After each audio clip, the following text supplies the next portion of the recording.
Hi there. Thank you very much for playing The Beginner's Guide. My name is Davey Wreden. I wrote The Stanley Parable, and while that game tells a pretty absurd story, today I'm going to tell you about a series of events that happened between 2008 and 2011. We're going to look at the games made by a friend of mine named Coda. Now, these games mean a lot to me. I met Coda in early 2009 at a time when I was really struggling with some personal stuff, and his work pointed me in a very powerful direction. I found it to be a good reference point for the kinds of creative works that I wanted to make. So just to start you off, this is, I think, the first game he ever made. It's a level for Counter-Strike. You can walk around here, by the way. And mostly it's just Coda learning the basics of building a 3D environment. But what I like is that even though he starts from the simple aesthetic of a desert town, he then scatters these colorful abstract blobs and impossible floating crates around the level. And of course, it destroys the illusion that this actually is a desert town, and instead this level becomes a kind of calling card from its creator. It's like a reminder that this video game was constructed by a real person. And it kind of makes you wonder, what was going through his head as he was building this? This is what I like about all of Coda's games. I mean, not that they're all fascinating as games, but that they are all going to give us access to their creator. I want us to see past the games themselves. I want to get to know who this human being really is. And that's exactly what we're going to do here. So, it's 2008, Coda starts making these games, and he never releases any of them. He doesn't put them onto the internet, he just makes them and then immediately abandons them, and they sit on his computer forever. And I think he really understood this image of himself as a recluse. At one point, he jokingly renamed his computer's recycling bin to Important Games Folder. So, this was just how he worked. He tended to crank them out one after the other without even really pausing to try to understand what he had just made, until suddenly one day, he just stopped. In 2011, that was it. He made his last game, and then he hasn't made another one since. And that's why I've taken this opportunity to gather all of his work together, is because I find his games powerful and interesting, and I'd like this collection to reach him, to maybe encourage him to start creating again. And if the people like you who play this also happen to find his work interesting, then I'm sure it'll just send that much stronger of a message of encouragement to Coda. So thanks for joining me on this. If you have a particular interpretation that I haven't mentioned here, or if you just need to get in touch, you can email me at daveywreden@gmail.com. Okay, that's about it for introduction. Let's take a look at Coda's first proper game. As each game is loading, I'll show you the date that it was completed. This first one was made in November 2008.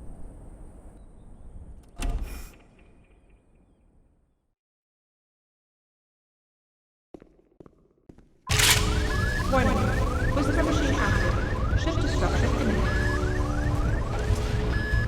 This game is called Escape from Whisper, and it's one of the more generic games you'll see from Coda.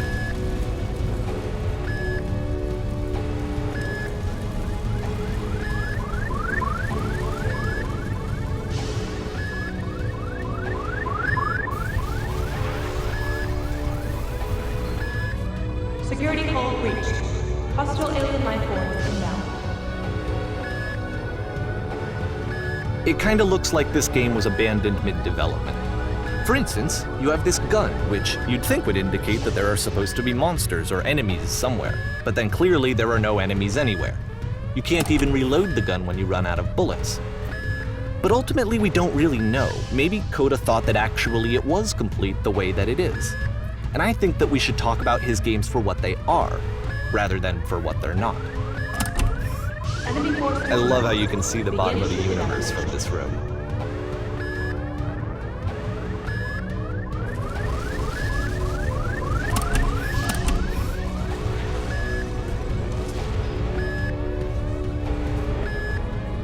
Apparently this space station has a labyrinth on it.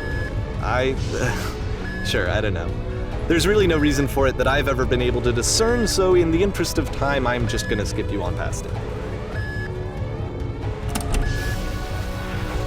Okay, this is the part that's interesting. The game has this narrative about the Whisper machine and how it has to be turned off, and then you get to the engine room. Hey, you there, in the engine room. You could save us all. That beam is powering the whisper machine. We could disrupt it by introducing a great enough heat signature. If your body could stop the beam. It's so much to ask, but for all of our lives, would you do it? Could you give yourself?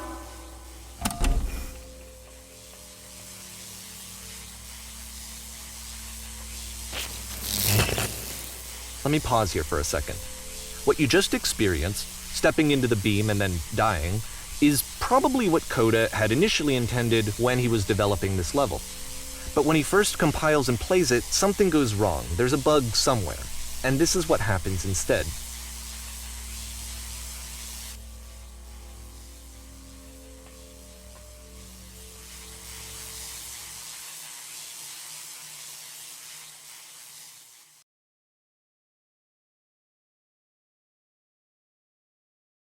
The beam causes you to start floating.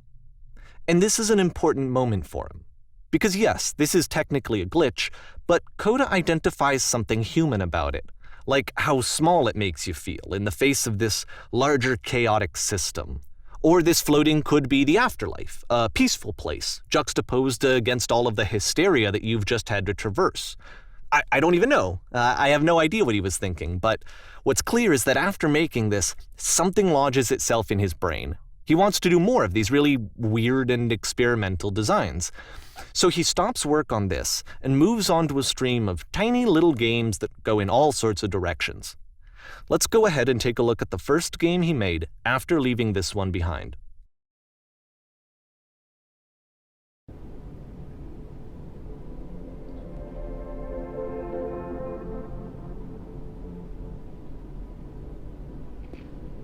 Yep, in this game you can only walk backwards.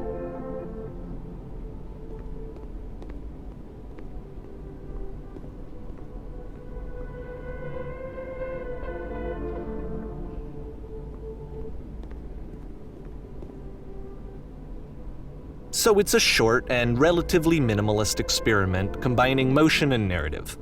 It is less advanced than the previous game, but actually it seems to be more focused, more complete. Coda's trying to give it a unique voice rather than simply basing it on a pre-existing trope.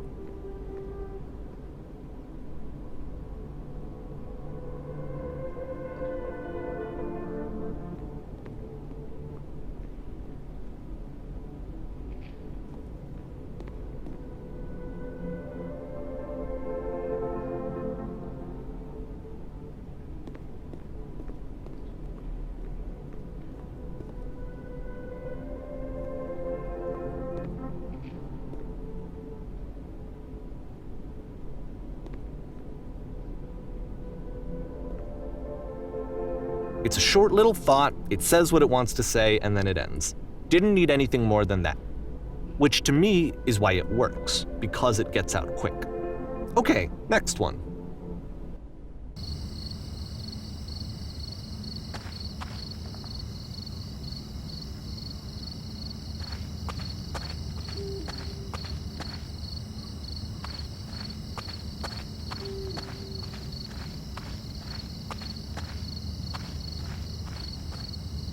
And that's it. Okay, the meaning of this game won't be clear just yet. Please be patient with me for a few more games, and I promise you'll see what makes it interesting. Oftentimes, Coda would put bizarre titles like this one at the start of his games. I wish I'd known him at the time that he was making these early games. He would really only talk to me about his work as he was making it. Once he stopped work on a game, that was it. It was dead to him. And I don't agree with that at all, but what are you gonna do?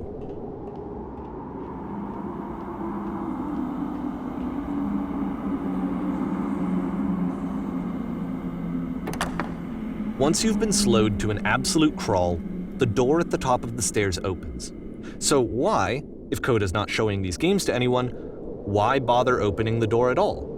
Well, to show you, I'm modifying the game here so that when you press enter, it'll bring you back up to full speed so you can enter the door for yourself.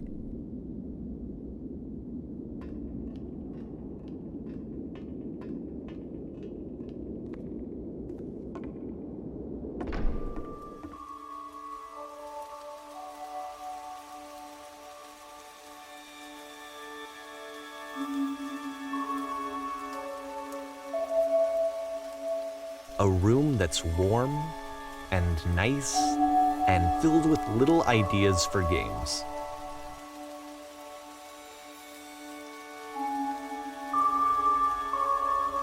Coda would often tell me that he didn't mind if people thought of him as cold or distant. He said that he knew that he was actually a vibrant and compassionate person, but that it takes time to really see that. It can be a very slow climb to get there.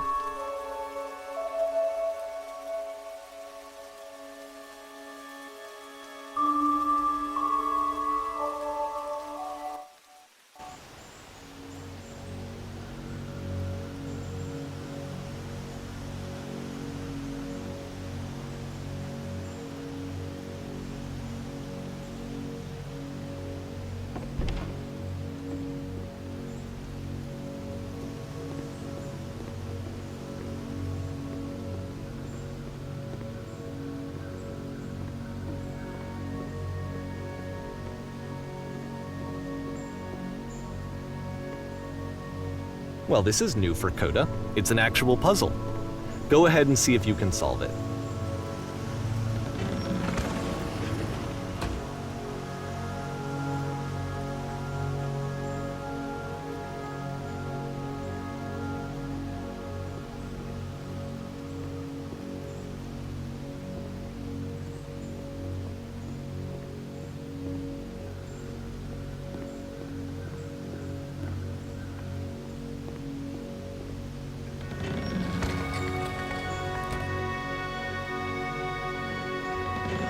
Don't forget that solution, because we're going to see this puzzle again soon.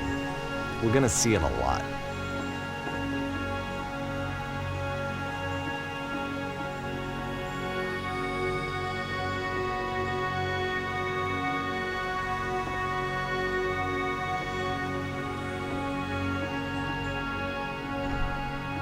So that seems to be it, right?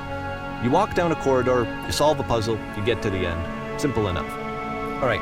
Now I'm going to modify the game again so that when you press enter, it'll remove all of the walls from this room.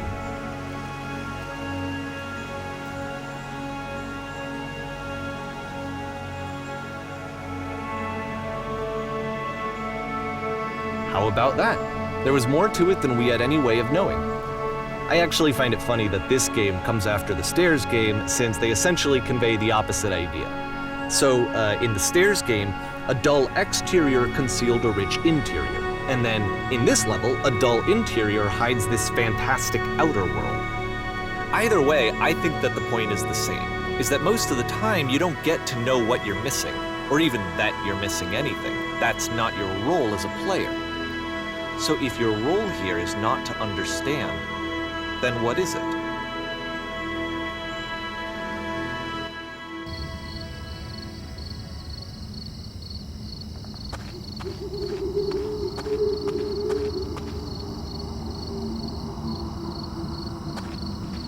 Aha! So, this, combined with the entering game from earlier, tells us that Coda believes his games are connected somehow. It could even be that the Stairs game and the puzzle game are literally connected in between this and the entering game. There's a bigger picture that all of his games are meant to play a role in, some larger meaning that we won't be able to grasp until we've seen all of them. And once we have, we can step back and start to understand what exactly that bigger picture is.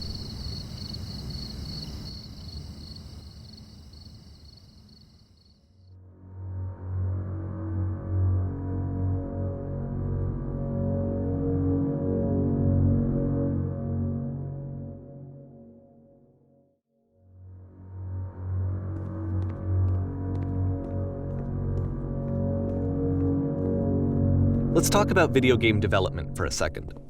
Every video game runs on what's called an engine, which determines what the game can and cannot do. So in other words, the engine is a set of tools for game development. To make all of these games, Coda is using an engine called Source. Like all engines, Source has certain things that it does well, and it has certain things that it does poorly. One of the things that it does very well is boxy linear corridors. That's why so many of Coda's games are set in these large, flat, empty rooms, is just because he's working with what the engine does well. The tools available to the creator shape what kinds of creative work they're going to end up making.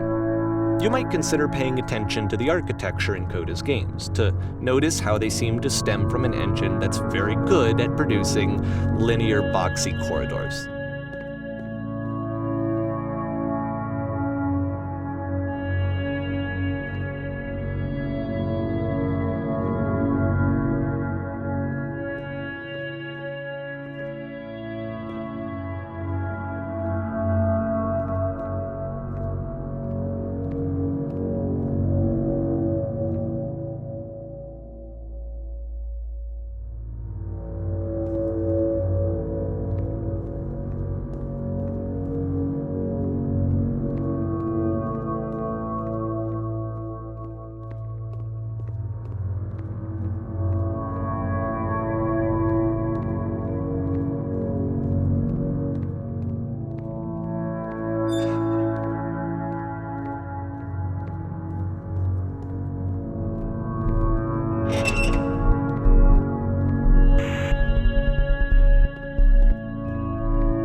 This prison, funny enough, in Coda's original design, the doors stayed shut for a full hour before letting you go.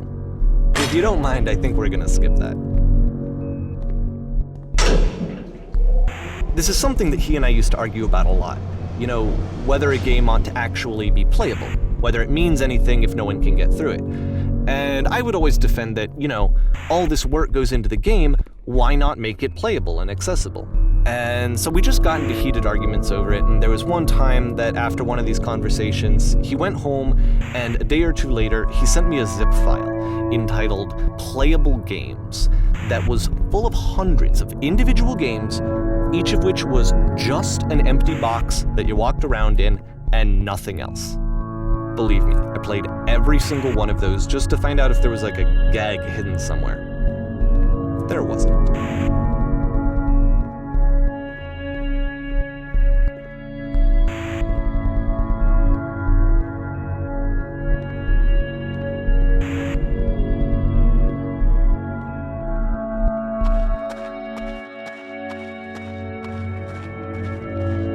It's the puzzle again, with the exact same solution as the last time.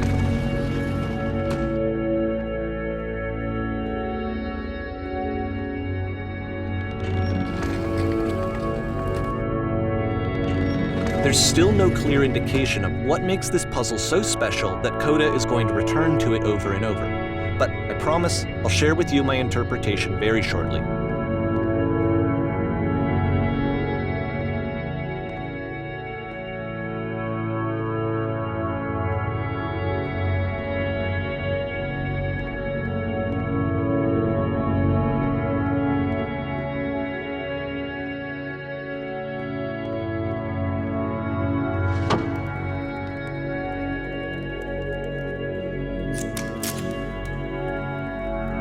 Here, Coda begins using a kind of dialogue system that he fashioned out of the engine's chat capabilities. Use the 1, 2, 3 buttons on your keyboard to respond.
and so we make one last descent down to the final floor of the level.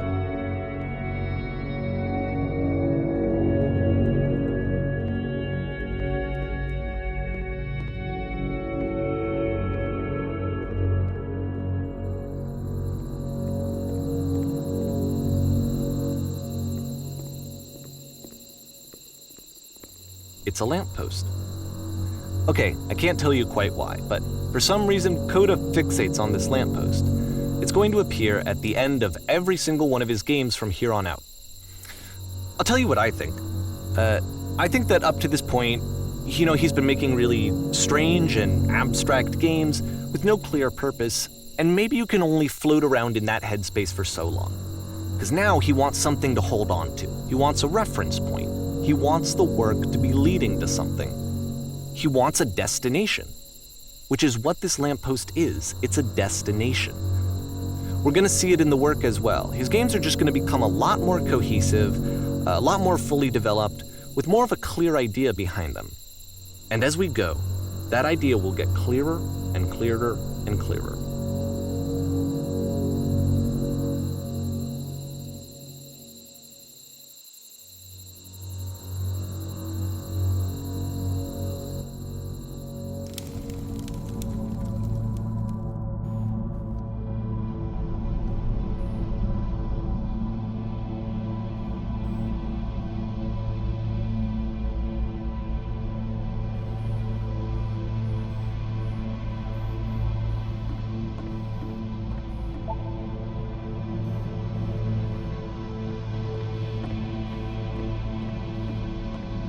So first off, I'm sure you can deduce this, but this game is not connected to the internet. All of the notes that you're gonna see have been written by Coda. This was actually the first game of his that I ever played. This was shortly after I met him at a weekend game jam in Sacramento, where I grew up. I saw him working on this very level, and it was just so different from anything that anyone else was doing. So right away I was like, I have to be friends with this person. In retrospect, I think I was probably a bit too pushy, trying to get his attention. I was over-enthusiastic. But he was very gracious about it and very patient with me. And I cooled off eventually. Oh, feel free to skip over any of these notes if they're not doing anything for you. Nothing extra is going to happen if you read all of them. Either way, to me they convey a sense of loneliness. I see this person who's filled with thoughts and feelings and beliefs and has no way to express them except as scattered and unheard voices in a game that wasn't meant to be played.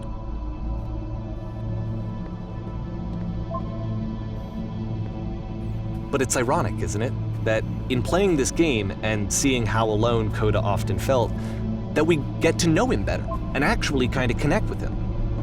And I have to be honest with you, this idea is really seductive to me. That I could just play someone's game and see the voices in their head and get to know them better and have to do less of the messy in-person socializing. I could just get to know you through your work. I think this is why I always liked Coda's games so much, is because it felt like they let me have that connection. I felt as though he was inviting me personally into his world. And then I feel less lonely too.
At the end of this level, we're going to see the puzzle again.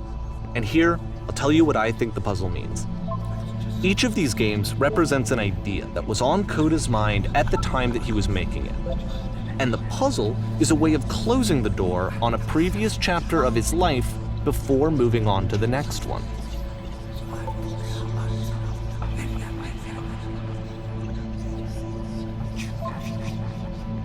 In each of his games, after exploring a theme that, he might find difficult, Coda can then place this puzzle that he knows has a reliable solution, he understands exactly how it works, and so it gives him a simple mechanism for moving on.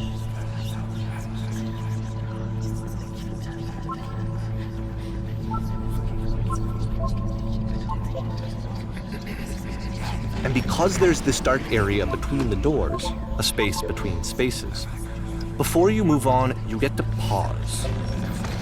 Just for a moment, a few seconds to reflect on and let go of the events that led you here. To step back and connect the pieces together. To grasp at that elusive bigger picture.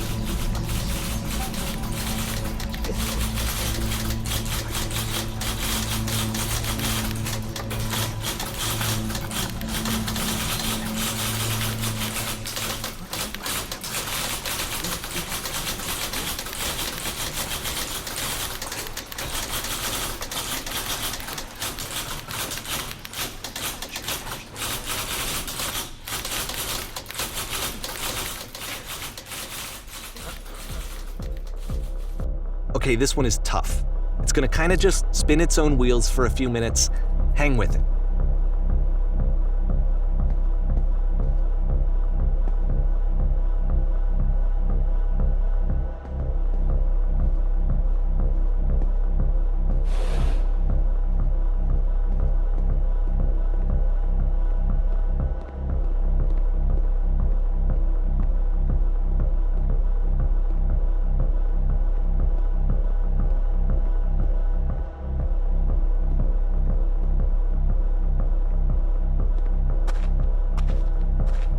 See, this is it, the whole game, and there's nothing that's particularly interesting about it. You just walk to the end of a hallway. Except, for some reason, Coda gets really fixated on this prison that has all of this modern furniture. And I don't know why, but he decides he needs to revisit this prison. He's gonna start over, use the same assets, turn it into something else. Okay, cool, here's version 2.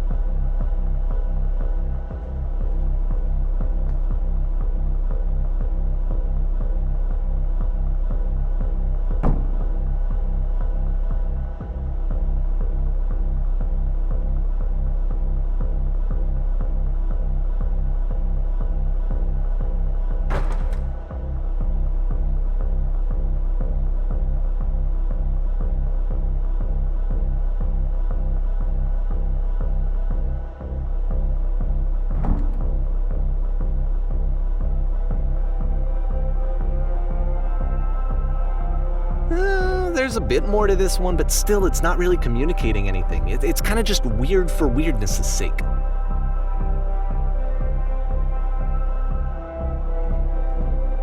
So okay, he throws it out and starts over. This time he comes at the prison idea from a different direction.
And of course, now the table is gone and you can't begin the chain of events to escape.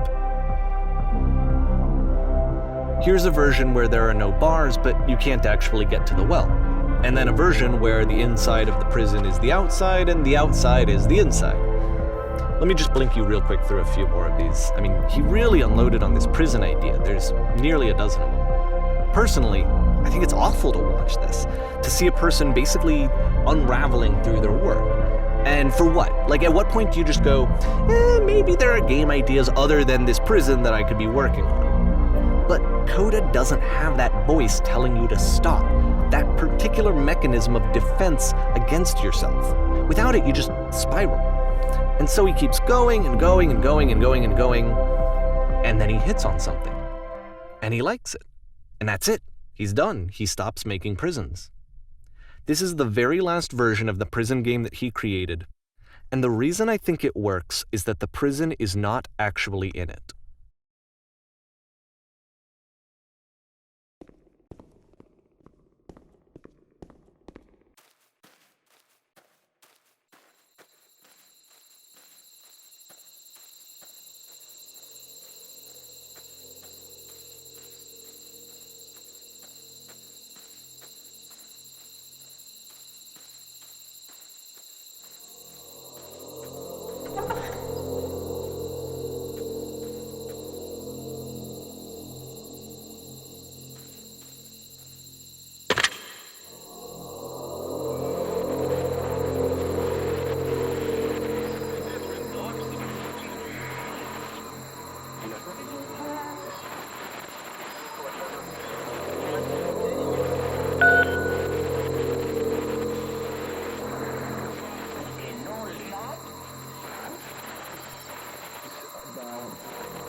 It's a conversation. And so this is what Coda wants, is to be able to talk to someone, to share what's on his mind, and to get some good advice from someone who knows. But the irony is that even in this scenario, you're still talking to yourself. You know, all of these games so far are Coda talking to himself.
I can see why he considers this a fitting conclusion to the prison games.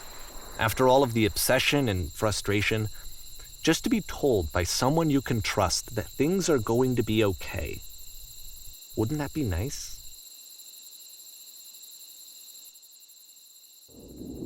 So what would it look like if Coda wanted to make a game about talking to someone other than himself?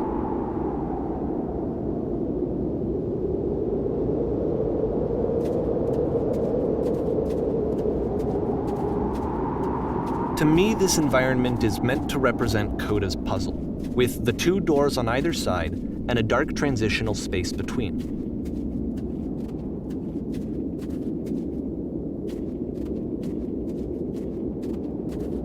Just so you're aware, nothing will happen up here until you've been inside the house.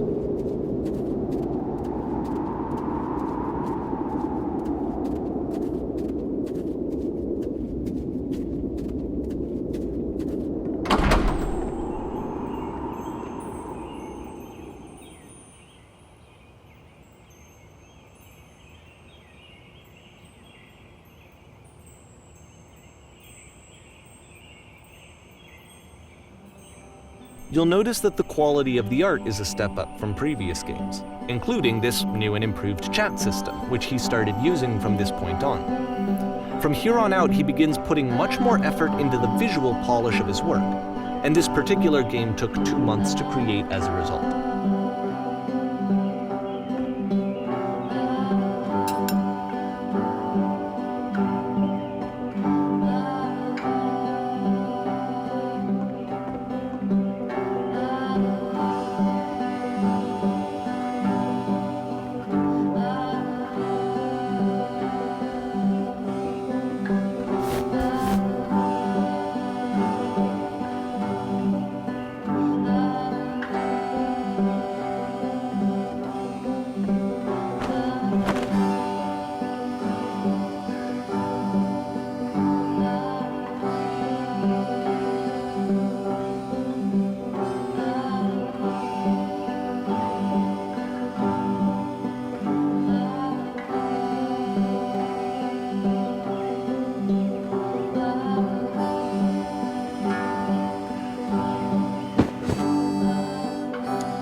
After the intense set of prison games, this house cleaning level almost feels like cleansing.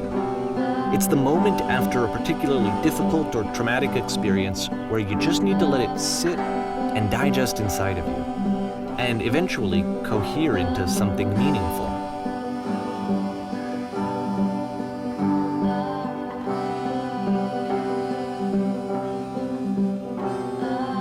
I know that Coda really liked this game. Of all of his work, actually, this was the only one that he called me up to ask me to come over and look at it. This was during a period of a few months where he was like grossly happy all the time, just walked around with a constant smile on his face.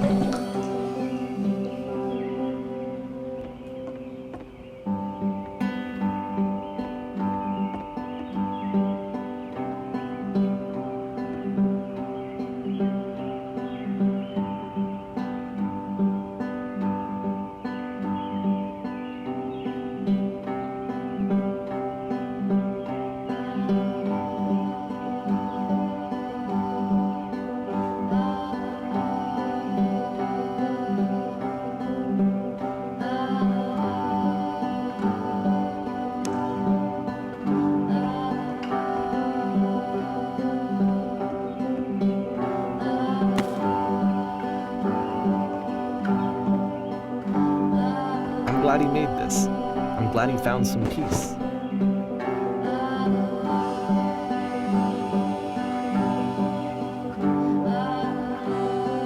But, of course, it can't last. The music stops, your companion is gone, it's time to leave. The door at the top of the hill is now open as well. Again, you can't stay in the dark space for too long. You just can't. You have to keep moving. It's how you stay alive.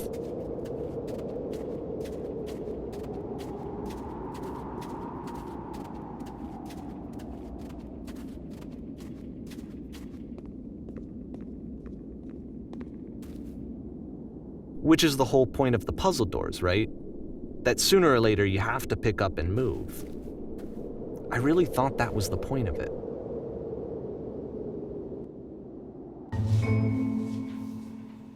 This one gets a bit goofy.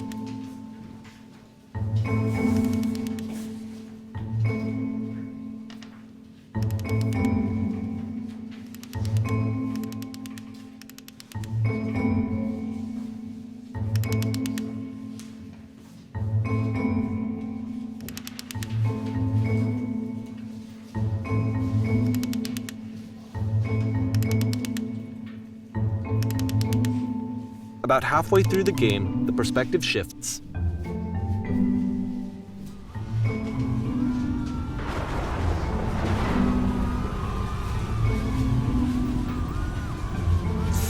And you play as the teacher. And suddenly, you discover that your teacher is just as bigoted and afraid as you are. Oh, and also you can move around the classroom now.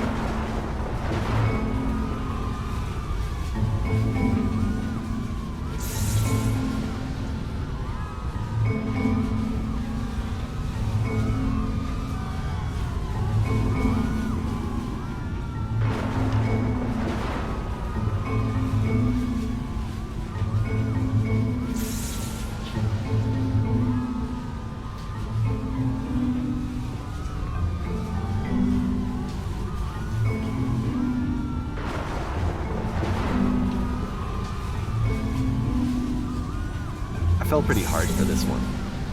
I feel like it's one of the most relatable experiences that you can have. To assume that some other person is perfect and totally fulfilled in every way, and completely miss all of the little flaws that make them painfully human. I think about this game a lot these days.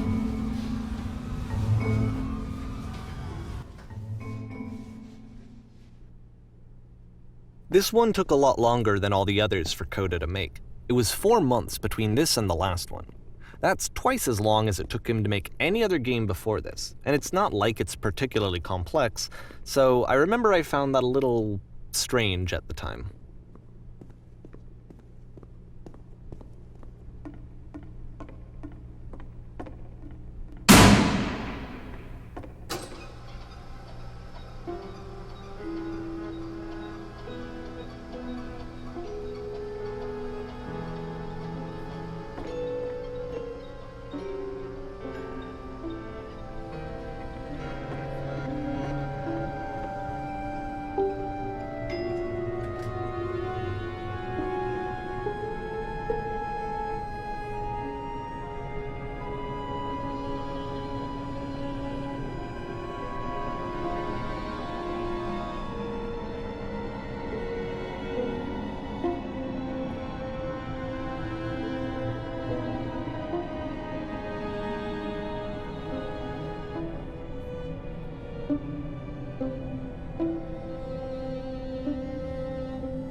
The game ends with this eerie premonition of what's going to happen next in Coda's life. The solution to social anxiety, to fears of having to perform and having to chase success, the answer for Coda is to withdraw, to hide himself away. Which is what leads to scenarios like the stairs that slowed you down several games ago, where it just becomes harder and harder to access Coda's inner landscape because he keeps retreating. He just keeps backing away from possible connections to anyone other than himself. And to be honest, I didn't consider it very healthy when I first played this game. You know, it looked to me like he was trying to justify the idea of just disconnecting yourself from the world. And that wasn't what I wanted for him or for his games. because I feel like a lot of his games are inviting me to connect with this person, to bring him closer. But what can you do? After this, Coda went off and took another 5 months to make a new game.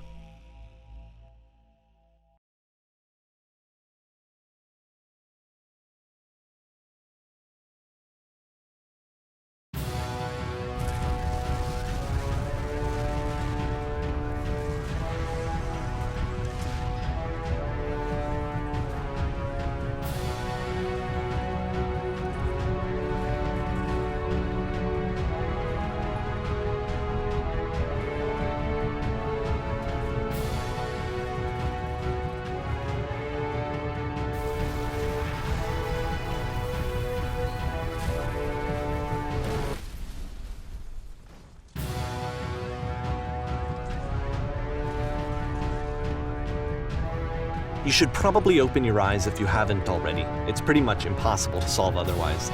And there is a solution, by the way.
Alright, let me explain how you're supposed to do this.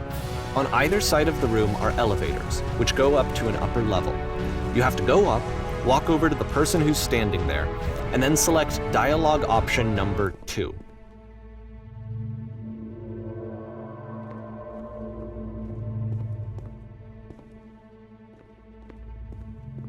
Like I said, I was getting concerned. First off, he's never been this explicit in his work about exactly what he's thinking. So where's that coming from? But then even weirder, his work has potentially stopped being an outlet for him. Not like he's having trouble iterating on ideas, but he literally just can't think of new ideas anymore. And in person, he was being a lot more distant than usual. Like, you know how sometimes a person will just deflect anything that you say in order to keep themselves disconnected all the time? It was that kind of thing. Here was the point in my relationship with Coda where I really started to wonder if he needed my help in some way. His games are going to get more desperate from here on out. After this game, it's almost 6 months before he finishes something new.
if the last game featured Coda talking explicitly about his creative frustrations, this one turns it up to 11.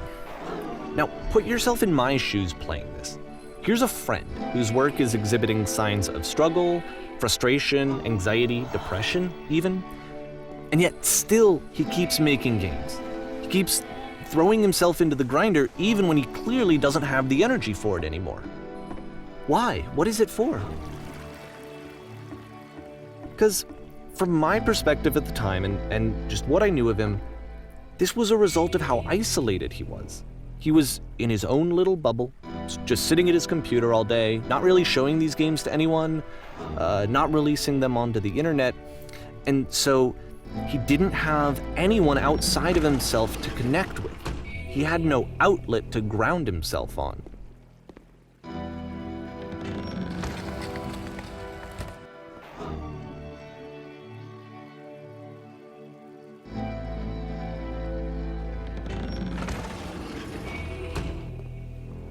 You can't talk yourself out of loneliness. It doesn't work that way. You can't be the one writing both the questions and the answers. Then there's no movement. Then there's no circulation. If all of your anxieties are being channeled into your work, then if the work ever fails, you have no backup and you're just going to crash.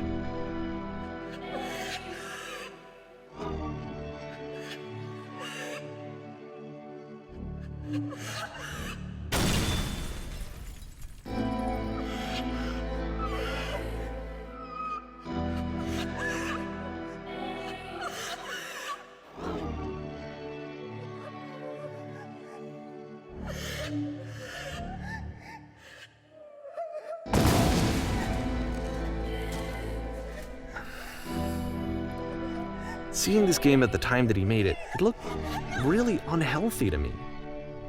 I was watching him do this to himself, and I hated it. I hated seeing him so trapped. It's like, video games are not worth this amount of suffering. This is someone I really cared about, and I used to get so much joy out of seeing him create. For him to suddenly become angry and frustrated like this, it was the worst thing for me. I don't know. This is what I felt at the time. I don't know how else to explain it. I wanted it to stop more than anything. I had never felt so rotten.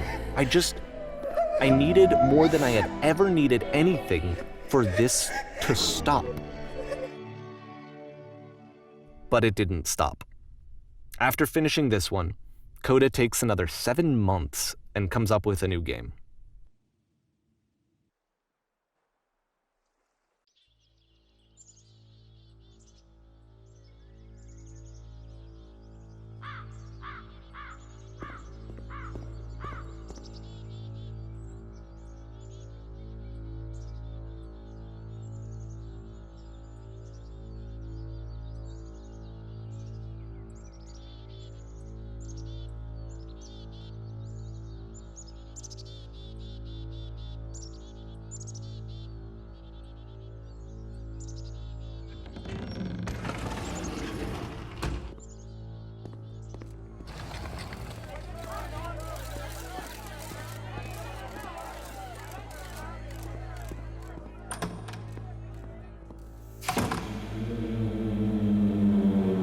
And of course, it's the machine.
So now the work is becoming self-destructive. And I'll tell you, at the time that I first played this game, shortly after he made it, here's what I'm thinking to myself. I'm thinking that Code is stuck in his own head, and that it's having a very negative effect on him, and that all he needs to do is just start showing his work to people, to get some actual feedback on his games. It might get him out of isolation. And so, as I'm thinking this, I realize that I could be the one to initiate it. Because it would never occur to Coda to start actively soliciting feedback, so what if I did it for him? If he could see the difference it would make to have more actual conversations with other human beings, would that bring him out of his mental spiral? Would it give him confidence in himself? Would it bring meaning back into his work?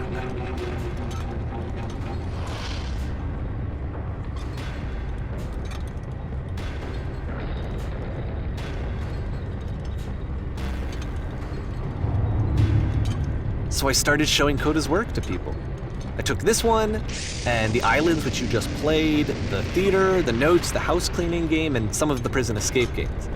I brought them to people that I knew and trusted. I asked their opinions. And the great part is that they really loved his games. You know, the point of it all was just to give him some external reference point, but they genuinely loved his work. There was nothing for him to be afraid of.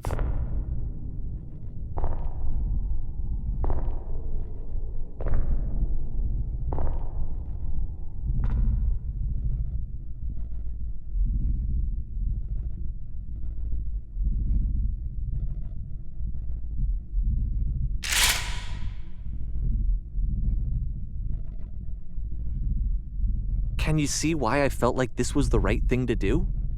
Because it's the thing that I always feel like I need, to be told that my work is good, that I am good. When someone really connects with a thing that I've made, when they see themselves purely in my work, there's nothing that feels better. And I got to give that very same feeling to my friend. I did something, I really felt like I'd done something good, like I was a good person. I felt like there was a friend who was in trouble and was unhappy and maybe didn't like themselves, and I could fix it. If I could give him this gift, maybe I could fix the problem. When they told me how much they enjoyed his games, it was the best feeling. It was the absolute best feeling. It made me feel so happy, so beautifully, beautifully happy.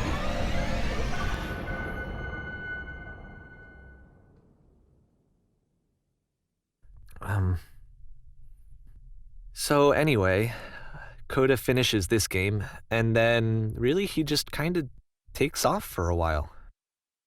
So this is June of 2011, and I didn't hear anything from him for several weeks, I guess. And so out of nowhere, one day I get an email, and it's got a private link to a new game of Coda's. This one is called The Tower, and to my knowledge, it's the last game that Coda ever made. So let's take a look.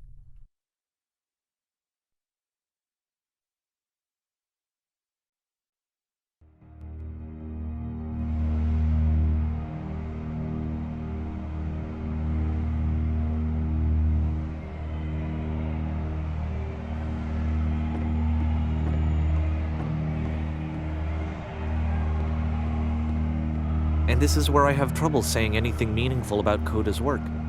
Because more than anything else, the tower just feels distant. It feels like it's trying to distance itself from the world. It's a very cold game.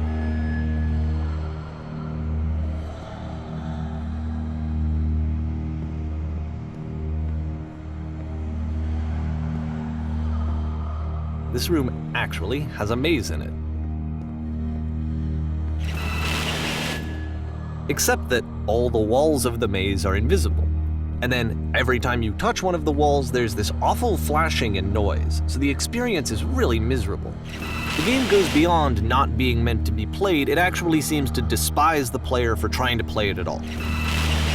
But I do want to show you the rest of the levels, so when you're ready to continue, press enter and I'll put a bridge over the maze.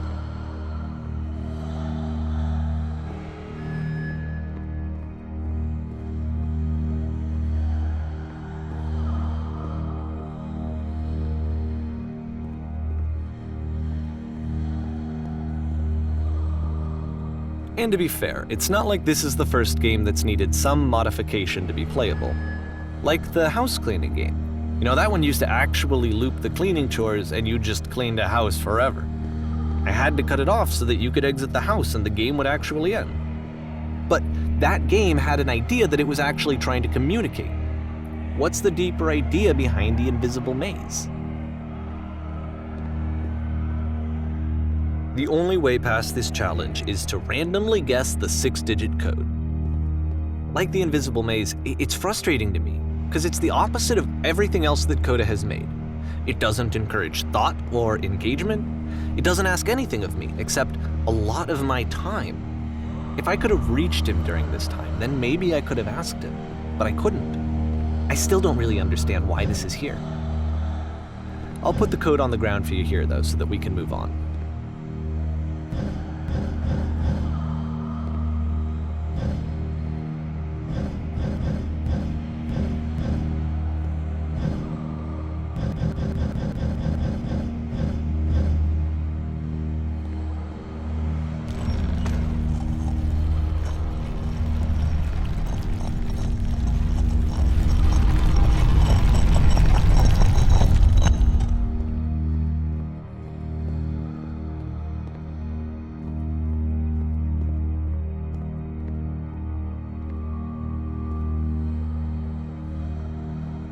The switch to open this door is actually on the other side of the door, meaning that it's literally impossible to solve from this side.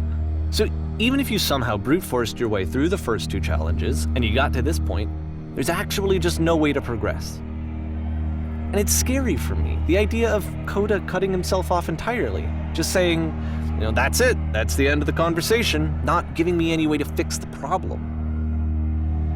I feel like a failure, I guess, when I can't fix the problem. But I can open this door for you, so let me do that.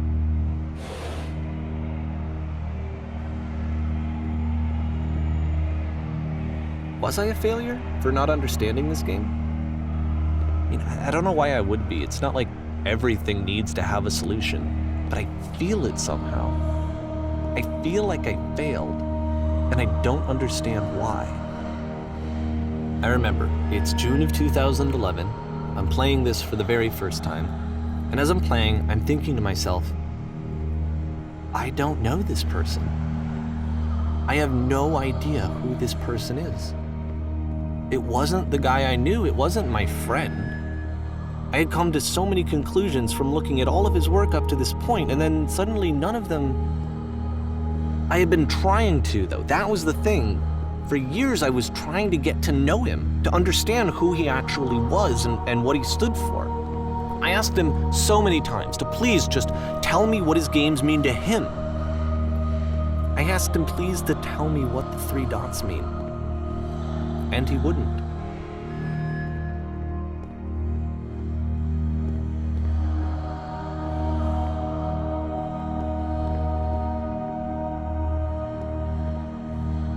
I just felt so strongly that if I could have connected with him, that if I could have somehow made his work my own, that I would finally be once and for all happy. It was that I needed to see myself in someone else. I needed to be someone other than me. But he stopped and left, and it felt somehow like I had failed.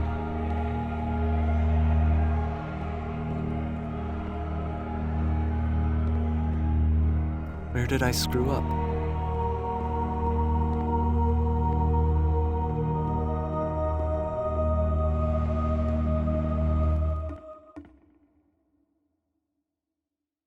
I'm the reason that you stopped making games, aren't I? It's because of what I did. I poisoned it for you.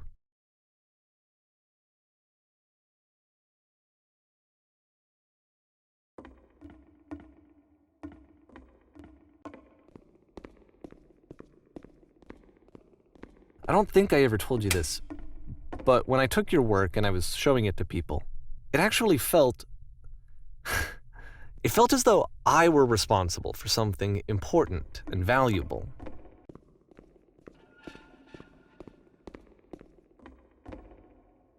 And the people who played them, They treated me like I was important. They really listened and cared about what I had to say. Even though I was showing your work, I felt good about myself. Finally, for a moment, while I had that, I liked myself.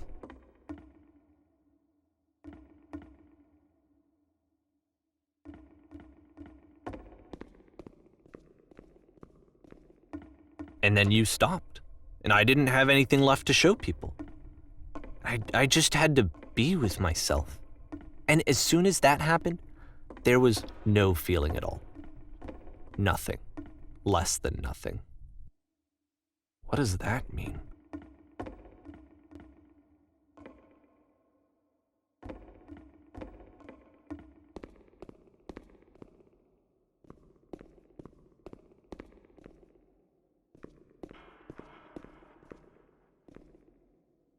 I'm afraid that I did something really stupid because I don't like myself.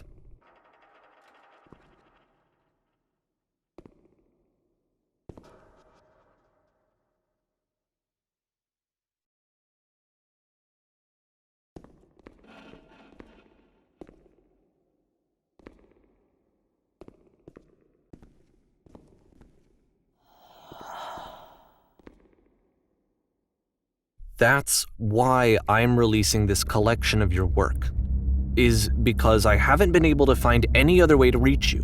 I've tried everything. And so a part of me has hope that if I put this compilation out into the world, and if I put my name on it, that maybe enough people will play it so that it'll find its way to you, so that I can tell you that I'm sorry. I know I screwed up. If I apologize to you truly and deeply, will you start making games again? Please, I need to feel okay with myself again. And I always felt okay as long as I had your work to see myself in. I mean, is something wrong with me? Because I know that I did an awful thing, and I'm doing it again right now. Like, I'm showing people your work, but I can't stop myself from doing it. That's how badly I need to feel something again, like I'm an addict. There has to be something wrong with me. Can I apologize? What if I tell you I was wrong? Will that work? Will that fix it? I don't know. I don't think it will, but there's nothing else that I can do. Just tell me what you want. I'm sorry. I'm sorry. Please, start making games again. Please help me. Please give me some of whatever it is that makes you complete. I want whatever that wholeness is that you just summoned out of nothing and you put into your work. You were complete in some way that I never was. And I want to know I want to know how to be a good person. I want to know how not to hate myself. Please. I'm fading, and all I want is to know that I'm going to be okay.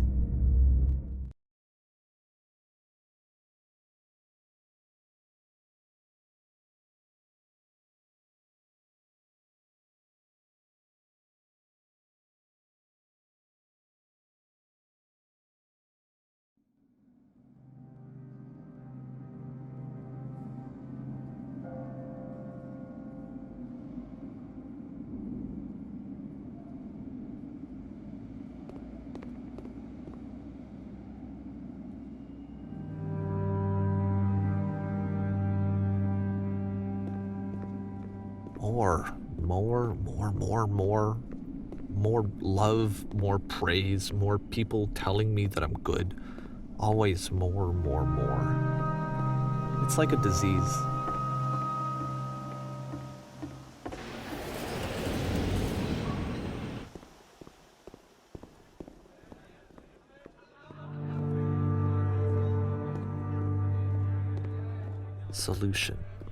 Solution.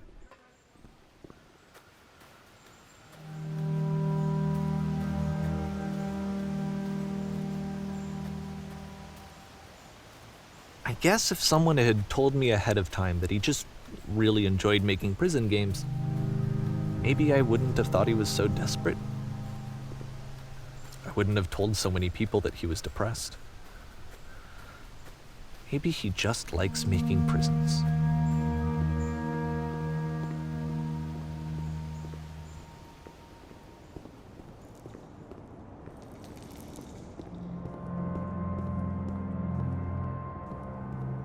Even now, the disease is telling me to stop. Don't show people what a shitty person you are. They'll hate you.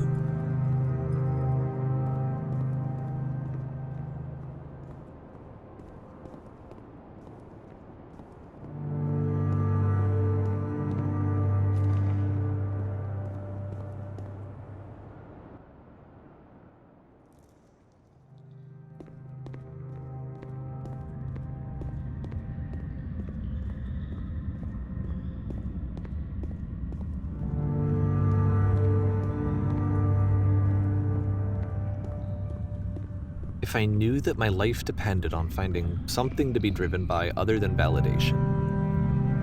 What would that even be? It's strange, but the thought of not being driven by external validation is unthinkable.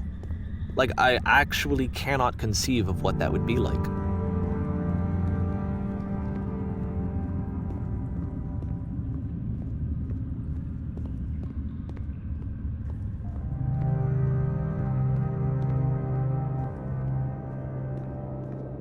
What now?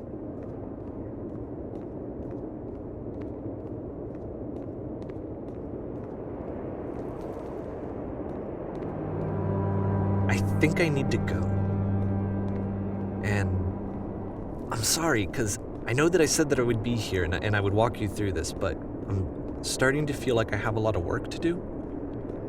I have a lot that I need to make up for. And so I'm just gonna... Okay.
Turn back,